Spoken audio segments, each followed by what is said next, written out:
రమేష్ అనే ఒకతను యాక్చువల్‌గా అతను హ్మ్. బ్యాంక్ నుంచి ఒక 5,00,000 రూపాయలు అప్పు తీసుకున్నారు. అప్పు తీసుకొని ఇంక అప్పు తీర్చలేదు. ఆ లోన్ తీర్చకుండానే ఆల్ ఆఫ్ సడెన్‌గా ఆయన చనిపోవడం జరిగింది. సో, బ్యాంకర్స్ ఏం చేశారంటే ఇమ్మీడియేట్‌గా ఎవరైతే లీగల్ హెయిర్స్ వాళ్ళ కొడుకున్నాడనమాట. కొడుకుకి ఇమ్మీడియేట్‌గా నోటీస్ పంపించారు. మీ నాన్నగారు సో అండ్ సో అమౌంట్ తీసుకున్నారు కాబట్టి ఆ అమౌంట్‌ని ఇమ్మీడియేట్‌గా చెల్లించమని చెప్పి ఆ ఈఎంఐస్ ఏవైతే ఉన్నాయో కంటిన్యూగా చేయమని చెప్పి నోటీస్ పంపించారు.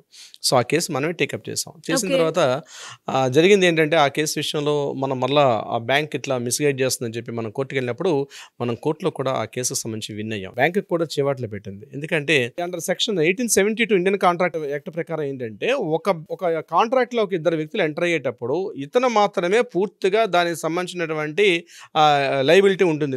ఇతను మాత్రమే దానికి సంబంధించిన వ్యక్తి. ఇతని యొక్క వారసులు ఎట్టి పరిస్థితుల్లో కూడా చెందరు అని చెప్పి సెక్షన్ 50 కూడా క్లియర్‌గా చెప్తుంది మనకి ఇండియన్ కాంట్రాక్ట్ యాక్ట్ ప్రకారం.